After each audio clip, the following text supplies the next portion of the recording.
Hai guys, selamat datang lagi di Cerita Maya bersama saya, Maya Anantia. Apa kabar kalian semua hari ini? Semoga dalam keadaan baik-baik saja dan sehat-sehat terus ya. Tetap jaga kondisi, tetap jaga jarak, dan tetap pakai masker, ya kan? Oke, untuk cerita hari ini, saya akan bawain beberapa cerita legendaris yang ada di Indonesia. Yang pertama adalah cerita yang berasal dari tanah Sunda. Di Sunda, ada sebuah hantu yang bernama Jurik Jarian. Mitos keberadaan hantu penghuni tempat sampah di sekitar pemukiman warga ini memang tidak populer. Tapi biasanya hantu ini akan muncul sekitar maghrib atau menjelang matahari terbenam. Konon, Jurik Jarian ini juga sering mengincar anak-anak ataupun wanita hamil yang sedang berkeliaran di luar rumah pada waktu petang tiba.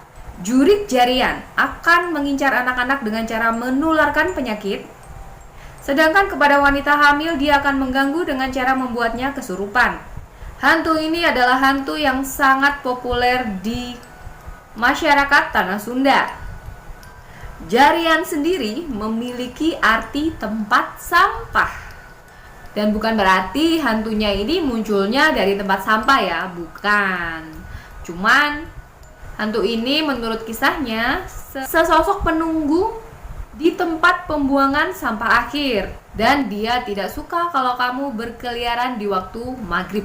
Nah, jadi dengerin tuh kata mama zaman dulu juga, kalau lagi maghrib, kalau lagi pergantian hari, tengah hari ataupun maghrib, jangan berkeliaran di luar rumah, di dalam rumah aja. Kalau zaman dulu sih di tempat Jawa bilangnya, awas nanti diculik kolong wewe. Nah, kalau di Sunda ternyata ada nih namanya Jurik Jarian. Jadi kita punya masing-masing kisah hantu urban legend masing-masing di daerahnya masing-masing ya ternyata ya. Oke. Jadi kalau tadi kita udah bahas tentang hantu yang fenomenal di daerah Sunda, kita akan bahas hantu fenomenal di daerah Jeruk Purut. Emang ada? Ada banyak. Nah, ini salah satunya. Hantu tanpa kepala di pemakaman Jeruk Purut. Makhluk yang satu ini dipercaya selalu berkeliaran di pemakaman Jeruk Purut. Konon dia berada di sana untuk mencari kuburannya sendiri. Menurut kepercayaan warga setempat, ia adalah seorang pastor. Dulunya, ketika masih hidup ya, yang terbunuh secara tragis pada zaman penjajahan Belanda. Dirinya pun berjalan-jalan di sekitar makam dengan menenteng-nenteng kepalanya. Selain itu, hantu tanpa kepala ini juga diikuti oleh seekor anjing berwarna hitam bermata merah. Biasanya, sang hantu tersebut muncul dari kegelapan dan selalu diiringi oleh anjing hitam miliknya. Anjing galak hitam itu biasa melolong memecah kegelapan malam. Dan kemunculannya selalu ditandai oleh desis angin yang menderu. Lolongan anjing itu biasanya semakin keras menusuk ke telinga. Dan itu merupakan tanda bahwa keberadaan pastor dan anjing itu sudah semakin dekat.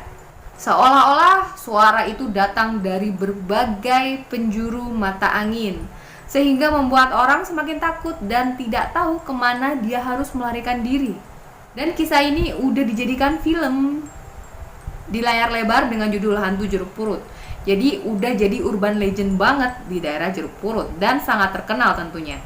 Pernah ketemu atau pernah ngelihat secara langsung si hantu tersebut? Kalian bisa komen di bawah. Kalian pernah ngelihat hantu yang mirip-mirip? Bisa komen di bawah juga. Kita sharing aja cerita-cerita serem, kita gibahin hantu daripada kita dapat dosa gibahin orang, ya kan?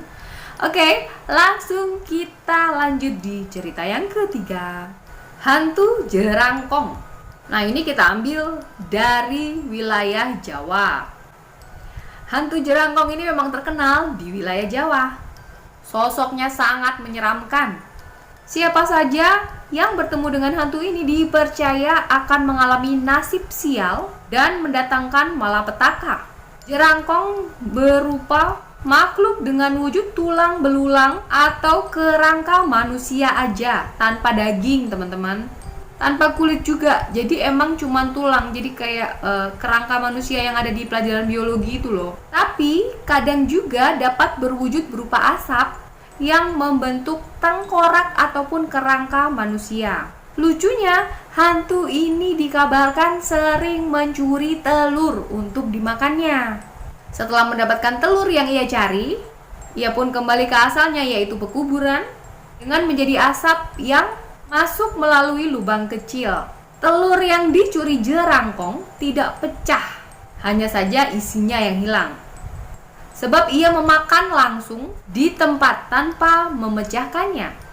Nah, kalau ada telur di rumahmu yang isinya kosong, bisa jadi jerangkong lah penyebabnya. Nah, kan serem ya?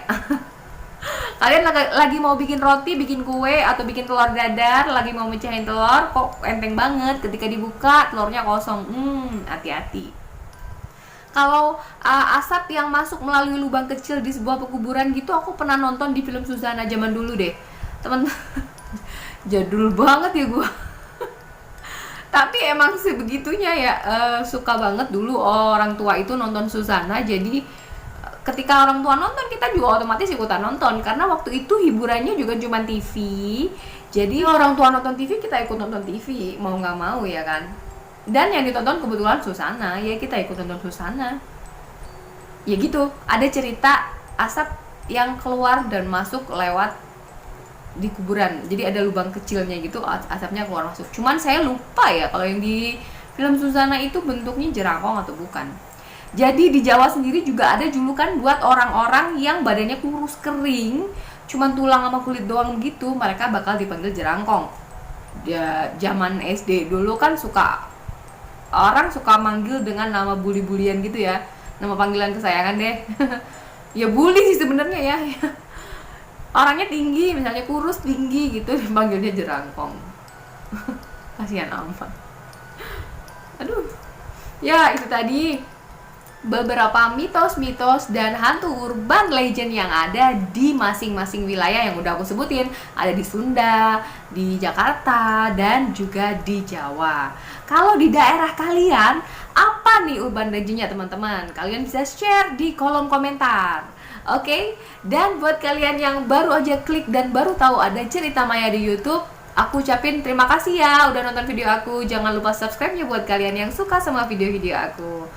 Terus jangan lupa nyalain bel notifikasi. Jangan lupa klik tombol like-nya ya, dan jangan lupa nyalakan bel notifikasi biar kalian tahu kapan video aku diupload.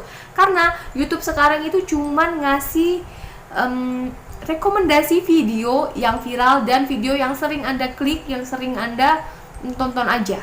Kalau kalian jarang-jarang nonton video aku, kalian gak bakal tahu kapan video aku diupload kalau kalian gak nyalain notifikasinya. Jadi jangan lupa subscribe dan nyalain notifikasinya ya teman-teman.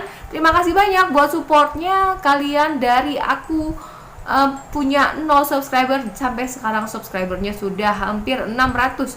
Terima kasih banyak, tetap dukung aku. Dan jangan lupa aku ingetin lagi, ketika aku udah capai 1000 subscriber, aku akan adain giveaway buat kalian semua. Jadi tetap dukung Cerita Maya, sampaikan ke teman-teman kalian biar semakin banyak yang tahu Cerita Maya dan semakin cepat giveaway-nya diadakan. Jadi sampai ketemu di Cerita Maya episode berikutnya. Bye bye.